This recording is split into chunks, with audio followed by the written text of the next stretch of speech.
આપણા હિન્દુ ધર્મની જે વિશેષતા છે, ષોડશ સંસ્કારોમાં આપણે માનીએ છીએ. કારણ કે જીવ પ્રાકૃત હોય છે, એને સંસ્કૃત કરવામાં આવે, એની ઉત્તમતા સિદ્ધ કરવામાં આવે. ઠાકોરજીના નામકરણની વિધિ આવે છે, એ રીતે કર્ણવેદની વિધિ આવે છે, ઠાકોરજીના કાન છીદવામાં આવે. તો આ કર્ણકૂપ છે. અહીંયા આગળ સુનેરાની કદમખંડીમાં આપણી પરિક્રમા આવી છે. આજે પણ તમે જો દર્શન કરો તો સુનેરાની કદમખંડીમાં લાંબા લાંબા ડાળો છે, લાંબી લાંબી ડાળો વૃક્ષ ઉપર. અને કહેવાય છે રહસ્ય લીલા અહીંયાની એ છે કે અહીંયા સુનેરી ઘટાનો મનોરથ થયો હતો. ઠાકોરજી સ્વામીજીએ બધાએ સોનેરી વસ્ત્રો ધારણ કર્યા છે, સોનાના શૃંગાર ધર્યા છે, અને સર્વ ગોપીજનોએ ભેગા મળી આ સુનેરાની કદમખંડી છે, કદંબના વૃક્ષો. તમે જઈને જુઓ તો એની ડાળો એટલી લાંબી લાંબી હોય કે ત્યાં સુંદર ઝૂલાઓ બાંધી અને ગોપીજનોએ ઠાકોરજી અને સ્વામીજી, કૃષ્ણ અને રાધાને ઝૂલામાં પધરાવીને ઝૂલાવ્યા હતા. એટલે આજે પણ જ્યારે વ્રજયાત્રા અહીંયા સુનેરાની કદમખંડીમાં આવે ત્યારે ઝૂલાનો મનોરથ કરવામાં આવતો હોય છે. ઠાકોરજીને ઝુલાવવામાં આવે, વલ્લભજીને ઝુલાવવામાં આવે, વૈષ્ણવ પણ ઝૂલતા હોય છે આ સુનેરાની કદમખંડીમાં. એવી વિશેષ ભાવના અહીંયા સોનેરી ઘટાના મનોરથમાં બધું જ સુવર્ણમય થઈ ગયું હતું. એ સમયે ભૂમિ સુવર્ણમય થઈ, ડાળો સુવર્ણમય થઈ, ઝુલાઓ સુવર્ણમય થયા અને યુગલ સ્વરૂપને પધરાવ્યા અને ઝૂલત રાધા મોહન. ઠાકોરજી અને સ્વામીજી ઝૂલી રહ્યા છે, ગોપીજનો ઝોંટા દઈ દઈને ઝુલાવી રહ્યા છે. ચારે બાજુ સોનેરી પ્રકાશ પધરાયો છે, સુવર્ણમય પુષ્પો લીધા છે અને સુવર્ણમય પુષ્પોના શૃંગાર સિદ્ધ કરી ઠાકોરજી અને સ્વામીજીને ધરાવ્યા. સુંદર સુનેરાની કદમખંડી જે વૈષ્ણવ ગયા છે એમને ખ્યાલ છે લીલી પરિક્રમામાં એવી સુંદર સુંદર ડાળીઓ ત્યાં છે અને ઠાકોરજી અને સ્વામીજી ઝૂલે છે. આગળ ચિત્ર વિચિત્ર શીલાઓ આવે છે. સ્વામીજી જ્યારે રાસમાં શૃંગાર ધરીને, માન ધરીને દૂર જઈને પર્વતની ટેકરી પર જઈને બેસ્યા. હજી તો સ્વામીજીના ચરણારવિંદમાં સુંદર મહેંદી ઠાકોરજી લગાવી જ હતી અને એ મહેંદી ચિતરતા હતા પ્રભુ. અને એમાં ચિત્રકારીમાં કઈ ભૂલ પડી અને સ્વામીજી તો સકલ કલા ગુણ નિધાન, સકલ ગુલામાં ગુણ નિધિ છે. અને જ્યાં પ્રભુ ભૂલ પડી તો પ્રભુ સ્વામીજી માન ધરી લીધું. અરે આપને હાય નથી આવડતું, જાઓ આપની સાથે વાત નહીં કરું, એમ કરીને ઉપર આવીને બિરાજી ગયા. અને ત્યાં વૃક્ષની પાસે બિરાજ્યા. સુંદર શિલાઓ પડી હતી. પોતાના ચરણમાં રહેલી તાજી તાજી મહેંદીને એક સલાકાથી લઈ અને એકલા બિરાજ્યા છે, બોલવું નથી એટલે સલાકાથી એ મહેંદી લઈ અને એ પાષાણ ઉપર સ્વયં સ્વામીજીએ ચિત્રકારી કરી છે. અને ચિત્રકારી કરી છે અને એટલા માટે આજે પણ એ પાષાણ ઉપર સ્વામીજીએ મહેંદીથી કરેલી ચિત્રકારીની છાપ છે. એ ચિત્રકારી આજે છે એટલે એને ચિત્ર વિચિત્ર શિલા કહેવામાં. સુંદર ચિત્રીને ક્યાંક વિચિત્ર ચિત્રકારી કરી. એના દર્શન કર્યા. આગળ દેહકુંડ પર આપણી પરિક્રમામાં આ દેહકુંડ જ્યાં ઠાકોરજીના બંશીના દર્શન કરાવવામાં આવે છે. આજે દર્શન થાય છે ઠાકોરજીના બંશીના. એવી લીલા રસાત્મક લીલામાં વર્ણન કરવામાં આવે છે કે એકવાર આ દેહકુંડ પાસે ઠાકોરજી અને સ્વામીજી ઠાડા હતા ને એટલામાં એક ગરીબ બ્રાહ્મણ ક્યાંકથી આવ્યો અને ઠાકોરજી પાસે માંગવા લાગ્યો કે કંઈક મને આપો. ત્યારે ઠાકોરજી કહ્યું મારી પાસે બીજું તો કાંઈ નથી, પણ આ એક સ્ત્રી છે, તું એને લઈ જા. પેલો બ્રાહ્મણ કે મારે ખાવાના પાપા છે અને જો હવે બીજી કોઈ સ્ત્રીને લઈ જાઉં તો એને શું ખવડાવું. ઠાકોરજીને જયારે આ રીતે સ્વામીજીને કહ્યું તો કહ્યું કે તમે મને દાન આપી, હવે શું કરું. અને પેલાને તો આ કઈ જોઈતું નથી. ત્યારે રાધાજીના વજન બરાબર એક સુવર્ણની દેહ પ્રગટ કર્યો અને જોખીને એમના વજન બરાબર સોનાનું દાન એ બ્રાહ્મણને કર્યું. ત્યારે સ્વામીજીએ વિનંતી કરી કે પ્રભુ મારા દેહનું દાન તો મેં આપને કર્યું છે, એટલે આને કહેવાય દેહકુંડ, જ્યાં દેહનું દાન કર્યું છે. ઠાકોરજી કે હું પણ મારા દેહનું દાન આપને કર્યું છે. આમ બંને એકબીજાને પોતપોતાના દેહનું દાન કર્યું એટલે આને દેહકુંડ કહેવાય છે. સુવર્ણના દાન અહીંયા કરવામાં આવતા હોય છે. મેં જેમ કહ્યું ને કે દરેક કુંડ ઉપર જુદા જુદા પદાર્થોના દાનની મહત્તા હોય છે, તો આ દેહકુંડમાં સુવર્ણના દાનની મહત્તા છે. સોનાનું દાન રથયાત્રામાં કરવામાં આવતું હોય છે. પુરાણોમાં પણ એવી કથાનું વર્ણન કરવામાં આવે છે આ દેહકુંડની લીલામાં કે જ્યારે બલદેવજી સાથે ઠાકોરજી સખીઓ સાથે ગેંદથી ખેલી રહ્યા હતા અને ત્યારે સુવર્ણના શૃંગાર સજીને રાધાજી ત્યાં પધાર્યા અને વિનંતી કરી છે કે મારું તો સર્વસ્વ આપનું છે પ્રભુ, આ સમગ્ર દેહનું મેં દાન આપને કર્યું છે અને એટલા માટે આને દેહકુંડ પડ્યું. આગળ પરિક્રમા આગળ ગઈ ત્યાં ઉપર ટેકરી પર ઊંચો ગામ છે અને લલિતાજીનું મંદિર છે. જો હમણાં થોડા સમય પહેલા લલિતાજીના ઉત્સવ આદિ ગયા, લલિતાજીનું ચારે મુખ્ય સખીઓના મંદિરો આવેલા છે. તો આ ઊંચા ગામમાં લલિતાજીનું મંદિર છે. અહીંયા લલિતાજીનું પ્રાગટ્ય થયું હતું. આ ઊંચો ગામમાં, ઊંચો ગાવ બરસાના કહીએ એટલે લલિત બિહારીજીનું અહીંયા મંદિર આવેલું છે. ત્યાં બધા વૈષ્ણવોએ દર્શન કર્યા. બલદેવજી અને રેવતીજીનું અતિ પ્રાચીન મંદિર અહીંયા આવેલું છે, ત્યાં બંનેના દર્શન કર્યા. ત્રિવેણી કૂપ છે, ગંગા, યમુના અને સરસ્વતી આદિ દૈવિક સ્વરૂપે આ ત્રિવેણી કૂપમાં બિરાજમાન છે. એ કૂપમાંથી જો જલનું પાન કરો તો ત્રિવેણી સંગમના પાન બરાબર પુણ્યની પ્રાપ્તિ થાય છે. ઠાકોરજીને દડો ખેલવાનું, ગેંદ ખેલવાનું અહીંયા સ્થાન આવેલું છે. એટલે ગેંદો ખરકુંડ અહીંયા આવેલું છે, જ્યાં ઠાકોરજી ગેંદથી ખેલતા. ત્યાંથી આપણી પરિક્રમા આગળ ગઈ, બદરોલા ગામ પર આવી. આ બદરોલા ગામ, બદરોલા કુંડ અહીંયા આવેલું છે. વૃષભાનજીને ત્યાંથી દહીં વલોવા માટે એક ગોપી આ બદરોલા દહીં વલોવા માટે જતી અને શ્રી ગિરિરાજજીને જે ભોગ ધર્યો એણે બ્રજમંડળમાંથી એ પાછી જ્યારે ગિરિરાજજીને અન્નકૂટ ભોગ ધરાતો હતો ત્યારે આવી ના શકી. એને ખૂબ તાપ થયો અને દહીંની મટકી ત્યાં ભોગ ધરી છે. અને ગિરિરાજ બાબાએ દહીંની મટકી લઈને એનો ભોગ આરોગ્યો. કારણ કે જ્યારે અન્નકૂટ ઉત્સવ ચાલી રહ્યો હતો અને બધા જ વ્રજવાસીઓ પોતપોતાની સામગ્રી લઈને પહોંચી ગયા ગિરિરાજજીની સન્મુખ. અને આ બદરુલાને એના સાસુએ કહ્યું છે, તું ઘરે રહેજે, ઘર સાચવજે, હું જઈને આવું છું અન્નકૂટ.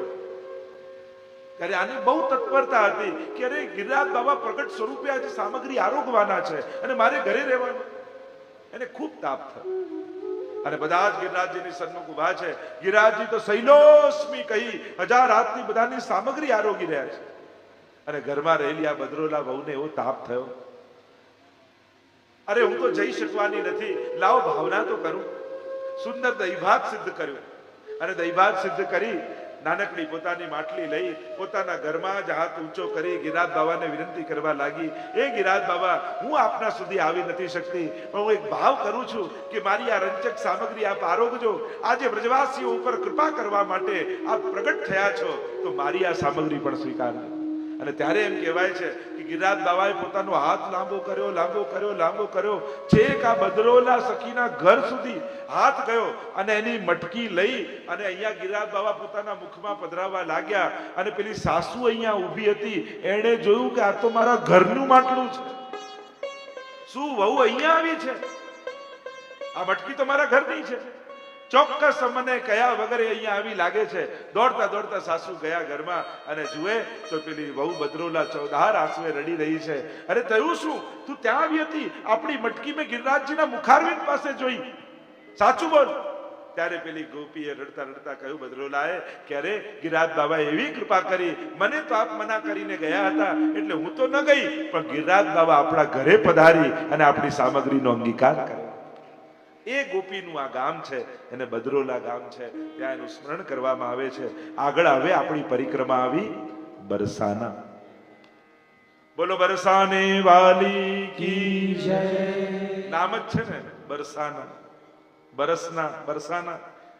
એ રાધાજી આપકી કૃપા બરસાના, જ્યાં સદા એમની કૃપા વરસતી રહે એનું નામ બરસાના. આ વ્રત 84 કોષમાં 4 ધામ નિજ ધામ, વૃંદાવન, મધુપુરી और બરસાનો નંદગાંવ. આ બરસાનો વિશેષ મહત્વ રાખે છે. તો આ બરસાનામાં પ્રાય બૃહદ સાનું એ પદ પરથી અપભ્રંશ થઈને બરસાના એવું નામ પડ્યું છે. અર્થ થાય ઊંચું શિખર. આ ઊંચા શિખર પરથી બરસાના નામ પડ્યું. ત્યાં અહીંયા જો બ્રજમાં 3 દેવતાઓ છે, પર્વત રૂપે બિરાજે છે, વિષ્ણુ, મહેશ અને બ્રહ્મા. એટલે એમ કહેવામાં આવે કે જે વિષ્ણુ દેવ છે એ ગિરિરાજજી રૂપે બિરાજમાન છે બ્રજમંડળમાં. જે મહાદેવજી છે એ નંદગાંવના પર્વત રૂપે બિરાજમાન છે અને જે બ્રહ્માજી છે એ બરસાનાના પર્વત રૂપે બિરાજમાન છે. આપણી પરિક્રમા બરસાના તરફ આગળ વધી અને આ શિખરોના દર્શન કરતા આપણી પરિક્રમા ઉપર ઉપર ઉપર અને કહ્યું અનેક ગઢ આવે છે, વિલાગઢ, દાનગઢ, માનગઢ. અને જ્યાં પરિક્રમા ઉપર બરસાનાના મંદિરમાં રાધાજીનું મંદિર આવેલું છે ત્યાં બધા જ પરિક્રમાવાસીઓએ દર્શન કર્યા અને રાધાજીના દર્શન કરી ચારે બાજુ જયઘોષ કરવા લાગ્યા, કારણ કે અહીંયા રાધાજીનું મંદિર છે. આજે તમે જ્યારે બરસાનામાં જાઓ તો રાધાજીના દર્શન થાય. અનેકવિધ લીલાઓ બરસાનાની લીલામાં ઠાકોરજી જુદા જુદા રૂપ લઈને આવે રાધાજીને મળવા માટે. અને એટલા માટે જેમ પનિહારી બનીને આવે, ચૂડી વેચવા વાળા થઈને આવે, અનેક અનેક લીલાઓ, વ્રજની લીલાઓમાં ઘણી બધી લીલાઓ આ બરસાનાની લીલામાં ગવાય છે. સખી બનીને આવે, જ્યોત્સી બનીને આવે, ચૂડીવાળા બનીને આવે, કેટલા કેટલા લીલાઓના વર્ણન, ઘણી બધી લીલાઓના વર્ણન આવે. ચૂડીવાળા થઈને ઠાકોરજી આવ્યા અને સ્વામીજીને પહેરાવા લાગ્યા. હાથમાં જાય નહીં, હાથ પકડી રાખે. સ્વામીજી સમજી ગયા કે આ બીજો કોઈ લાગે. અત્યારે ઠાકોરજી પ્રગટ થયા ત્યારે જોશી બનીને આવ્યા. જોશી બનીને હાથ જોવા લાગ્યા કે તારું તો મને લાગે છે વિવાહ બહુ દૂર નહીં, પણ અહીંયા નંદગાંવની આજુબાજુ કોઈ એક તારાથી 2 વર્ષ નાનો છોકરો છે એની જોડે થવાનું. એવી ઘણી બધી કથાઓ, લીલાઓ અહીંયા બરસાનાની લીલામાં વર્ણિત કરવામાં આવી છે. આ રાધાજી નું સ્થાન છે, સુંદર ભવ્ય રાધાજીનું મંદિર છે. એમ કહેવાય છે કે ત્યાંના રાજા એમણે આ મંદિર બંધાવ્યું હતું અને સુંદર રીતે આજે પણ એ મંદિરમાં દર્શન રાધાજીના થાય છે. આ રાધાજીનું વિશેષ મહાત્મ્ય આપણે ત્યાં સ્વીકારેલું છે. ભાગવતજીમાં પણ જેમ વિદુર કાષ્ઠાય મુહુ કુયોગી નામ નિરસ્ત સામ્યાતિ શયન રાધસા, એમ રાધસા કહી અને મહાપ્રભુજી પણ રાધા તત્વનો સ્વીકાર કરે છે.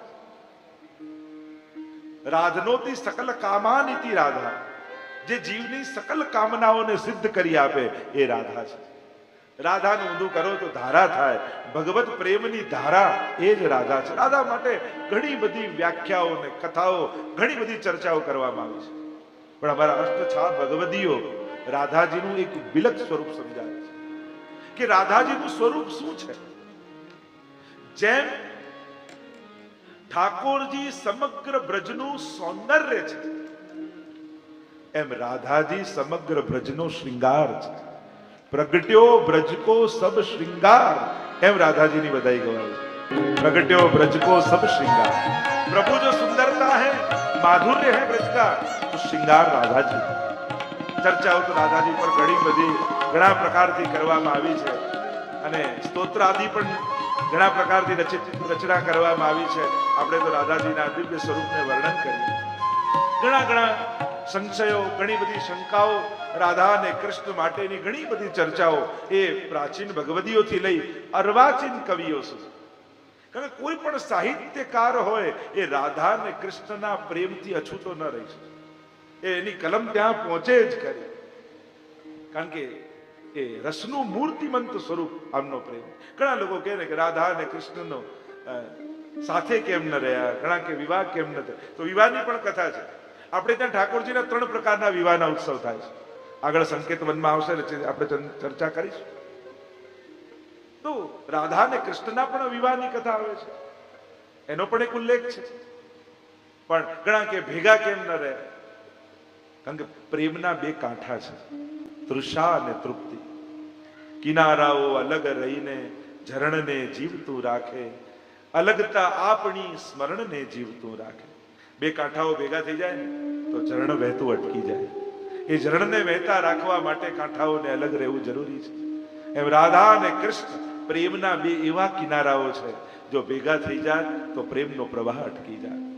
એ પ્રબળ પ્રેમનો પ્રવાહ વહેતો રહે એના માટે આ 2 કિનારાઓ અલગ રહેવું જરૂરી છે. અને પ્રેમ બંધન નથી આપતો, પ્રેમ મુક્તિ આપે છે. પ્રેમની વ્યાખ્યા લોકો ઊંધી કરે છે કે આને પ્રેમ કર્યો એટલે બંધાયો. ઘણા લોકો ના કે આ પ્રેમમાં પડ્યો. પ્રેમ પાડે નહીં, પ્રેમ તો ઉપાડે. આપણે બોલીએ છીએ ને પ્રેમમાં પડ્યો એટલે સમજી લઉં આ પ્રેમ હતો જ નહીં. કારણ કે પ્રેમ કોઈને પાડે નહીં, એ તો ઉપાડે છે. પ્રેમ એ કોઈ પક્ષીને પ્રેમ કરતું હોય એટલું બધું ઘણા લોકો પાડે અને એટલું બધું એનો પ્રેમ કરે, એને ખવડાવે, એનું ધ્યાન રાખે, એને નવડાવે, એનું ખૂબ ધ્યાન રાખે, પણ એને મુક્ત ન કરે. જો પ્રેમ હોત તો મુક્તિ આપે. બાકી બધું જ કરે છે, ધ્યાન રાખે, બધું રાખે, પણ બંધન આપે છે. પ્રેમની સર્વોચ્ચ અવસ્થા એ મુક્ત કરે છે. રાધા અને કૃષ્ણ મુક્ત છે જોવા જાવ, પ્રેમની સર્વોચ્ચ અવસ્થામાં છે. તો ઘણી બધી ચર્ચાઓ એમાં છે. હમણાં આપણે તો વ્રજયાત્રા, મારો તો કાલનો છેલ્લો દિવસ છે એટલે આજે થોડી વ્રજયાત્રા આપણી ઉતાવળે ચાલશે. તો અહીંયા આ એક સુંદર સ્થાન બરસાનામાં આપણે દર્શન કર્યા. આગળ ભાનોખર છે અને ભાનોખર તળાવ સુંદર વૃષભાનજીનું, અને વૃષભાનજી પરથી અપભ્રંશ થયું ભાનોખર. વૃષભાનજી પર. અને કીર્તિજી રોજ અહીંયા સ્નાન કરવા માટે આવતા. અને એનો પણ વર્ણન છે, જ્યારે રાધાજીના લગ્ન પ્રસંગે જાન લઈને આવ્યા ત્યારે અહીંયા 56 ભોગ અહીંયા આરોગ આવેલો. આપણે ત્યાં જે 56 ભોગનો મનોરથ થાય છે ને, એ 56 ભોગની ભાવના છે ઠાકોરજીના વિવાહની ભાવના, સગાઈની ભાવના છે. કે જ્યારે ઠાકોરજીના વિવાહ નક્કી થયા રાધાજી સાથે, એટલે જ 56 ભોગનો મનોરથ થાય. ત્યારે નંદ બાબા, યશોદાજી, વૃષભાનજી, કીર્તિજી, આ બધાજીની ભાવનાઓ ત્યાં પધરાવવામાં આવે. એટલે ઠાકોરજીનો વિવાહનો ઉત્સવ છે. અને એ સમયે 56 ભોગમાં વિવાહના કીર્તન પણ ગવાય છે. અને એટલા માટે આ જે 56 ભોગનો આપણે ત્યાં જે ભાવ છે, એ પ્રભુના વિવાહ પ્રસંગે આપેલો વ્રજવાસીઓને મહાભોજ છે. મહાભોજ આપ્યો એ 56 ભોગ નામથી ઓળખાય છે. આગળ બરસાનાની વિવિધ લીલાઓની ચર્ચા થઈ. કીર્તિકુંડ, યશોદા કુંડ, લલિતા કુંડ, વિશાખા કુંડ, આ બધા કુંડો આસપાસ આવેલા છે. આગળ દોહીની કુંડ આવેલો છે. નંદરાયજીની ગાયોને અહીંયા દોવામાં આવતી એમ કહેવામાં આવે છે, એ દોહીની કુંડ. આગળ નોવારી, ચોવારી દેવી આવેલા છે. આગળ રત્નકુંડ આવેલું છે. ચંપકલતા સખીને રાધાજી જ્યારે હાર આપ્યો અને એક હાર કુંડમાં ગયો, વૃષભાનજીને ચિંતામાં કે આના વિવાહમાં શું આપીશું. અને આ રત્નકુંડમાંથી અનેક રત્નોના ટોપલાઓ લઈને પ્રગટ કર્યા છે. એની કથા આવે. આગળ ગહેવરવનની, જેમ આપણે ઉપર જઈએ બરસાના તરફ ત્યારે ગહેવરવન આવે છે. ગાઢ વન છે એટલે ગહેવરવન કહેવાય. મહાપ્રભુજીના પણ બેઠક છે ને ગહેવરવનમાં. અને ત્યાં પણ પ્રસંગ આવે ને કે પેલા કીડી અજગર ખાઈ રહ્યા હતા. કીડીઓ એક અજગરને ખાઈ રહ્યા હતા અને અજગર પડ્યો હતો. ત્યારે પૂછ્યું મહાપ્રભુજીને સેવકોએ કે આ શું છે, કેમ આ થઈ રહ્યું છે? ત્યારે મહાપ્રભુજીએ કહ્યું કે આ પૂર્વજન્મમાં ગુરુ હતો અને આ કીડીઓ એના શિષ્યો હતા. એણે ધન લીધું પણ એમના ઉદ્ધારની ચિંતા ન કરી, એટલા માટે આ દશા એની થઈ છે. મહાપ્રભુજીએ જળ છાંટ્યું અને એનો ઉદ્ધાર કર્યો. આગળ મહાપ્રભુજી ભાગવતજીનું પારાયણ અહીંયા કર્યું છે. અને આ ગહેવરવન બહુ ગહન વન છે, જ્યાં ઠાકોરજી અને સ્વામીજીનો લીલા વિહાર છે. અને એટલા માટે જ આપણે આરતીમાં પણ યમુનાજીની ગાઈએ છીએ ને, તો આ પણ એક રાસનું સ્થાન છે જ્યાં શ્રી યમુનાજી. એમ જોવા જાઓ તો આરતીમાં તમે ગાઓ છો ગહેવરવન ચાલ્યા, પણ ક્યારે ગહેવરવન ગયા છો તમે? ત્યાં યમુનાજી વહે છે. જોવા જાઓ તો યમુનાજી નથી, પણ યમુનાજી ત્યાં ગહેવરવનના રાસમાં પધારી રહ્યા છે સાંજના સમયે. તો એની પણ ઘણી બધી કથાઓ અને લીલાઓ છે. આગળ ત્યાંથી ઉપર જાઓ ને રાધાજીના મંદિરે જતા હો તો મોર કુટીર આવે. બોલો મોર ભગવાન કી જય. ત્યાં મોર ભગવાનના દર્શન છે. સુંદર મંદિર બિરાજે છે. ઠાકોરજી મયુર બનીને બિરાજે. અનેકવિધ લીલા પ્રસંગો, ભાવાત્મક પ્રસંગ એવો આવે. એકવાર ઠાકોરજી અને સ્વામીજી નિકુંજમાં બિરાજ્યા છે અને ઠાકોરજીને સ્વામીજી કહેવા લાગ્યા કે પ્રભુ આપના સ્વરૂપના તો અમે કેટલું ગુણગાન કરીએ. એમ કરો આજે આપ મારા સૌંદર્યના ગુણગાન કરો. અને જ્યારે સ્વામીજી આવું કહ્યું એટલે ઠાકોરજી સ્વામીજીની પ્રશંસા કરતા બોલ્યા કે અરે રાધાજુ, આપનું મુખારવિંદ તો ચંદ્રમા જેવું છે. અને જ્યાં ઠાકોરજી એટલું બોલ્યા એમાં તો રાધાજી એવા રિસાયા કે આપની જોડે તો વાત જ નથી કરવી, જાઓ એમ કરીને દૂર જઈ પીઠ દઈને બિરાજી ગયા. થોડા અનાજના દાણા પડ્યા હતા, દાણા લઈને ત્યાં અનેક મયુરો હતા, એમને ખવડાવવા લાગ્યા. પણ ઠાકોરજી કે થયું શું એ તો કહેતા જાઓ. ઠાકોરજીને સ્વામીજી કહે તમે મારા આવા ગુણગાન કરો છો?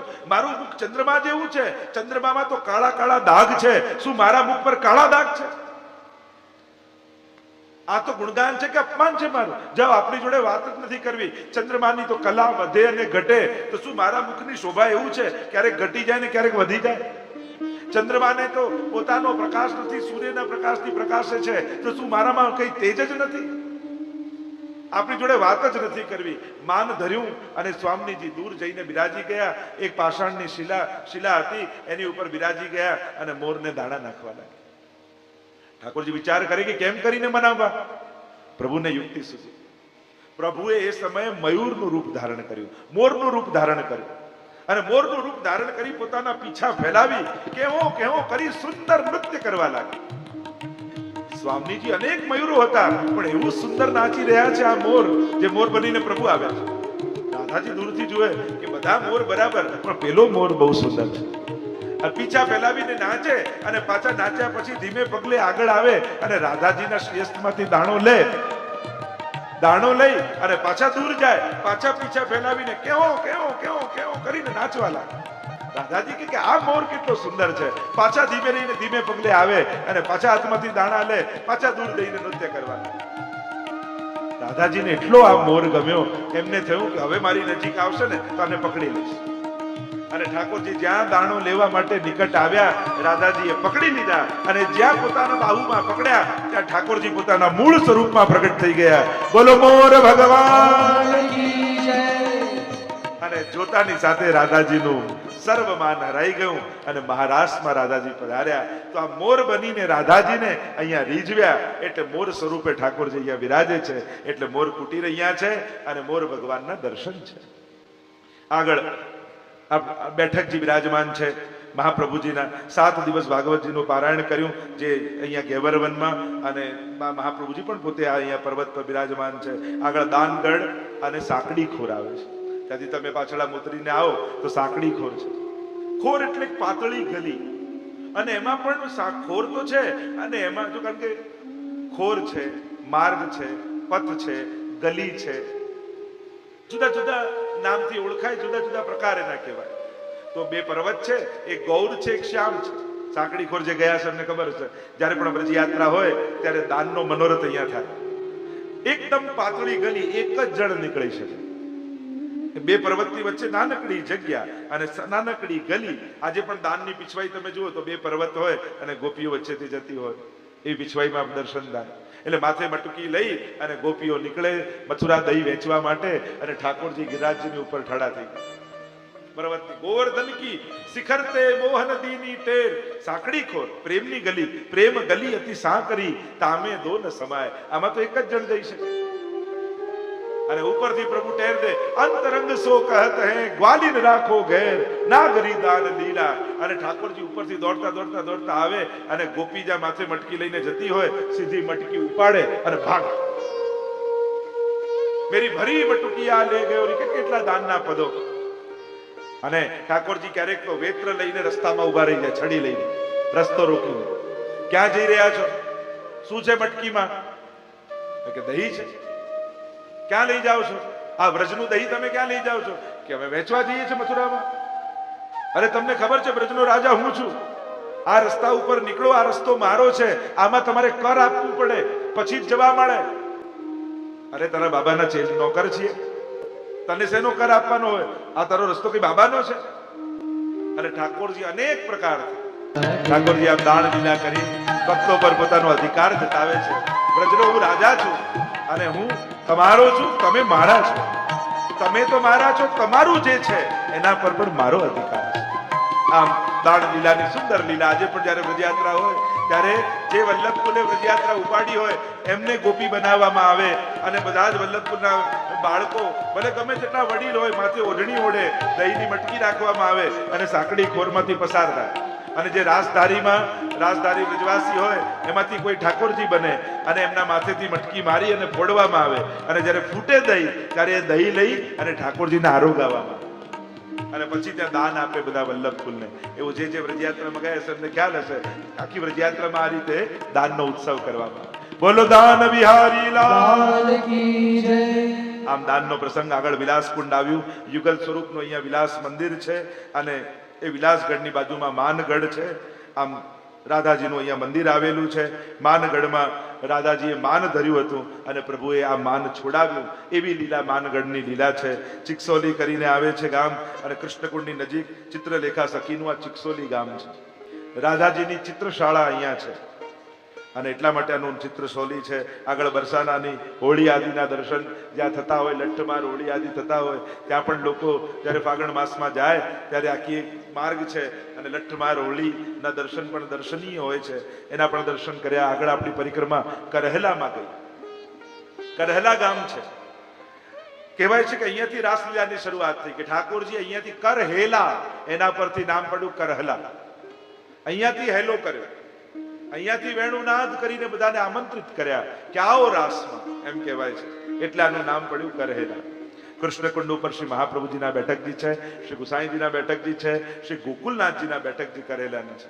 આ 3 બેઠકજી કરેલામાં બિરાજમાન છે. લલિતાજીનું જન્મ સ્થાન માનવામાં આવે છે. એમ કહેવાય છે કે જ્યારે હોરી ખેલ થયો તો અહીંયાથી સ્વામીજીએ હલ્લો કર્યો, કર હલ્લા, કે ચલો હોલી ખેલ કી શરૂઆત કરો. એટલે પણ એક ભાવના અહીંયા બતાવ્યું કે કર હલ્લાનું નામ પડ્યું. હિંડોળા અહીંયા ઝુલાવવામાં આવે છે. મહાપ્રભુજીના બેઠકજી એમ કહેવાય છે કે સ્વયં શ્રીનાથજી અહીં પધાર્યા હતા મહાપ્રભુજીની નિકટ. ગુસાઈજીના બેઠકજીનું ચરિત્ર કહેવાય છે કે સ્વયં ગુસાઈજીએ અહીંયા સુબોધની ઉપર ટિપ્પણી લખી હતી. સુંદર ફૂલની માળા એકવાર અહીંયા ગુસાઈજીએ સિદ્ધ કરી અને લલિતાજી ત્યાં પ્રગટ થયા અને કહ્યું કે લાવ હું મારા હાથે સ્વામીજીને ધરાવું. અને લલિતાજી ગુસાઈજી પાસે પધરાવીને લઈ ગયા અને સ્વયં પોતાના હાથે સ્વામીજીને માલા ધરાવી અને સ્વામીજીએ પુનઃ એ માલા વડી કરી અને લલિતાજીને આપીને કહ્યું આ માલાજી ગુસાઈજીને આપજો. અને સ્વયં સ્વામીજીએ માલાજી ગુસાઈજીને આપી. એવા પણ પ્રસંગો અહીંયા વર્ણન કરવામાં આવે છે. શ્રી ગોકુલનાથજીના બેઠકજી છે. વેણુ ગીત ઉપર સુબોધનીજીની ટીકા શ્રી ગોકુલનાથજી અહીંયા લખી છે.